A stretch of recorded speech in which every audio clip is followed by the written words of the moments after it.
A lo largo de la historia, maestros de diferentes campos han ideado para sí diversas estrategias para emprender y consumar un aprendizaje ideal.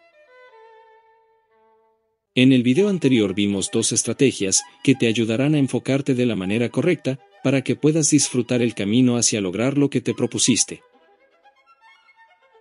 En total son 8, todas son igual de importantes, así que si no has visto el video anterior, te recomiendo que después de este, lo veas. Continuaremos con el orden correspondiente, en este caso corresponde la tercera estrategia. Así que sin más que decir, comencemos de una vez.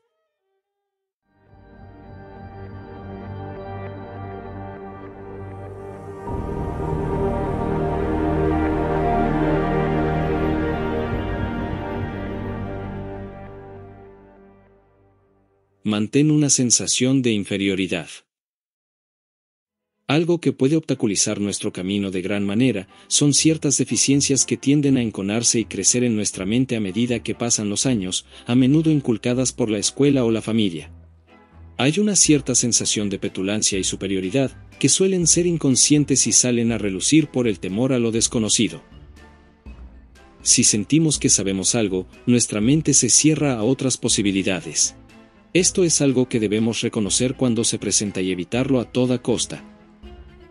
Al momento de toparnos con lo desconocido, lo mejor es mantener una mente abierta y una sensación de inferioridad. Recuperando esta inferioridad te dotarás de ansias de aprender, y esas ansias las saciarás mediante el aprendizaje. Si tu mente está totalmente abierta, estarás más receptivo a nueva información, y eso acelerará el aprendizaje. Veamos un ejemplo. Daniel Everett y Karen Graham eran un matrimonio cristiano dedicados a la actividad de misioneros. En 1976, se afiliarían a un instituto lingüístico, una organización cristiana, que instruía a futuros misioneros en las habilidades lingüísticas, con la intención de traducir la Biblia a lenguas indígenas y difundir el Evangelio. La primera prueba para ellos y sus 2 hijos fue vivir con una tribu al norte de México durante un mes. Debido a su éxito, se les asignó una segunda prueba. Esta vez el desafío era vivir en el pueblo Piraja en el corazón del Amazonas, uno de los habitantes más antiguos del Amazonas. Anteriormente ya habían sido visitados por otro grupo de misioneros, pero sin éxito. Para empezar, no tenían lengua escrita y todas sus palabras sonaban casi igual para los occidentales, y después de 10 años, la tarea amenazó con dejarlos sin cordura. Everett y su familia llegaron en diciembre de 1977. Al llegar, puso en práctica todo lo que le habían enseñado y al principio lograban firmes progresos en el aprendizaje del vocabulario básico. Durante un tiempo, cada vez que oía una nueva palabra la escribía en su libreta, pero al utilizarlas en contextos diferentes, sacaba risas de los pirajas. Cada vez que se sentía frustrado, observaba a los niños que aprendían el idioma con facilidad. Por más frases que aprendía sentía que no llegaba a ninguna parte, y comenzado a entender la sensación de la pareja que lo había precedido. Después de un año, llegaría el día en que la mente le haría clic. Un día decidió acompañar a los pirajas a la selva, y para su sorpresa, descubrió un lado completamente distinto a su existencia e idioma. Actuaban y hablaban de distinta manera, reemplazaban el lenguaje por silbidos, lo que los volvía aún más sigilosos en sus excursiones de caza. Aquí fue donde tendría una epifanía clave. Confinarse a la vida de aldea era la causa de sus problemas. Aquella lengua no podía separarse del método de caza, cultura y hábitos diarios. Inconscientemente, Everett había interiorizado una sensación de superioridad sobre esas personas y su modo de vida, viviendo entre ellas como un científico que estudiaba hormigas. Si quería aprender piraja como lo hacían los niños, tendría que volver como uno de ellos, depender de aquellas personas, participar en sus actividades, sentirse inferior y en necesidad de apoyo. Entonces, comenzó a aplicar su nueva estrategia a todos los niveles. Al participar en su vida como si fuera uno de los hijos, la lengua cobraría vida para Everett, y comenzó a hacer en ella los progresos que habían eludido todos sus predecesores. Esta epifanía cambiaría totalmente la vida de Everett, dejaría de creer en su papel de misionero y abandonaría la iglesia para siempre. Finalmente comprendí que los pirajás ya son felices. No creen en el infierno ni en el cielo. Así que llevarles el mensaje de Dios a los pirajás es como llevar hielo a los esquimales. Recuerda que cuando nos adentramos en un entorno nuevo, debemos aprender y asimilar lo más posible. Abandona toda idea preconcebida y toda sensación de petulancia. Debes interactuar con la gente e intercambiar opiniones lo más posible. Al asumir una actitud de inferioridad, tu mente se abrirá y tendrás ansias de aprender, pero esta posición debe ser temporal, solo hasta que hayas aprendido lo suficiente como para desenvolverte con soltura en dicho lugar. La cuarta estrategia que vamos a interiorizar es confiar en el procedimiento. Muchos de los que triunfan en la vida experimentaron en su juventud el dominio de alguna habilidad. Pudo haber sido un deporte, o un juego, un instrumento musical, una lengua extranjera, etc. En la mente de cada persona, se encuentra oculta la sensación de cómo vencer las propias frustraciones, y arribar al ciclo de rendimiento acelerado. En el momento de duda, el recuerdo de tal experiencia sale a la superficie.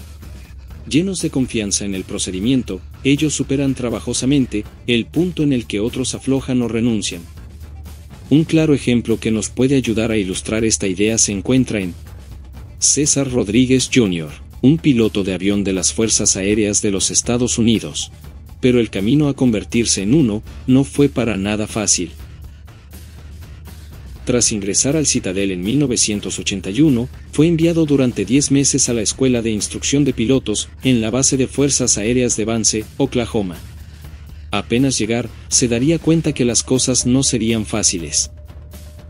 Para empezar, tenía que usar un casco de 4 kilos, un paracaídas de 18, la cabina era insoportablemente pequeña y caliente. El estrés y la presión física de volar a tal velocidad se apoderaba de él, más todas las variantes que conlleva el pilotear una nave. Al practicar en simulacro andaba bastante bien, pero a la hora de la verdad, el pánico se apoderaba de él, no paraba de temblar y su mente era incapaz de procesar tanta información. Finalmente, meses después de comenzar su preparación, sus calificaciones dejarían bastante que desear, y se le prohibió volar durante una semana. La frustración se apoderó de él, todo lo que se había propuesto en su vida lo había logrado, pero esto parecía estar lejos de su alcance. Eran 70 estudiantes los que habían comenzado el curso y cada semana excluían a uno, y todo indicaba que Rodríguez sería el siguiente. Sería en este momento, donde le llegaría la epifanía. Recordó que en sus días de preparatoria, pese a su estatura relativamente baja, había llegado a ser el mariscal de campo de su equipo de fútbol americano. En ese momento, también había tenido momentos de duda y de pánico, pero había descubierto que tras una preparación rigurosa, mental y física, podía vencer sus temores y casi cualquier deficiencia en sus habilidades. Ponerse en circunstancias de inseguridad le había familiarizado con la situación, sabía que tenía que confiar en el procedimiento y los resultados que le daría una práctica más dedicada. Pensó que esto mismo debía ser el camino en su actual situación. Así que se pondría manos a la obra. Para empezar, triplicó su tiempo en el simulador y en sus horas de descanso se visualizaba en la cabina, repitiendo las maniobras que más se le dificultaban. Aumentó su concentración en cada práctica de vuelo y cada vez que había la posibilidad de pasar más tiempo en el aire, lo hacía. 2 semanas después de volver al avión, ya se ubicaba en un nivel promedio del grupo y ya faltaban solo 10 semanas para concluir el programa. Al comienzo, entró a la aviación por un amigo y por diversión, pero a estas alturas, no había nada más que quisiera que ser piloto de caza. Le empezaron a gustar los retos, le fascinaba volar y ahora su meta era terminar el curso en la cima. En la última semana, pidió a su instructor que trabajara a muerte con él, tenía que subir en la clasificación y estaba dispuesto a hacer lo necesario. El instructor le hacía repetir 10 veces más las maniobras que a los demás. Atacó todas sus debilidades de vuelo, y lo hacía practicar las cosas que más detestaba. De repente en su mente algo comenzó a cambiar. Un día mientras piloteaba, tuvo una sensación extraña, sintió que era uno con el avión, pensó que eso era lo que sentían los prodigios de su clase, con la diferencia que él tuvo que pasar por meses de intenso entrenamiento. Ahora su mente ya no se empantanaba con tanto detalle, y tenía una manera superior de pensar. Finalmente, ocuparía el tercer puesto de su grupo, y fue enviado a instrucción preliminar como piloto de caza. Fue así como ascendió hasta convertirse en coronel de las Fuerzas Aéreas. En la década de los 90, se le atribuyó la destrucción de 3 aviones enemigos en combate aéreo, la mayor cantidad que cualquier aviador militar de los Estados Unidos ha logrado, desde la Guerra de Vietnam, designándole el apodo de «el último as estadounidense». Lo que distingue a los maestros de los demás suele ser algo tremendamente simple.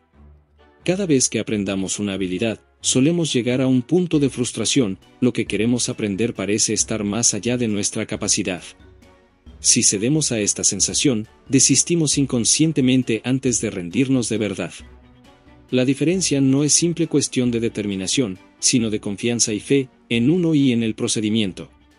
Pase lo que pase, no te dejes. Sigue adelante. Como no me gusta alargar mucho los videos, porque creo que la concentración baja al final del video, vamos a dejar las siguientes estrategias para el próximo capítulo. Así que me despido, y nos encontramos en el siguiente video.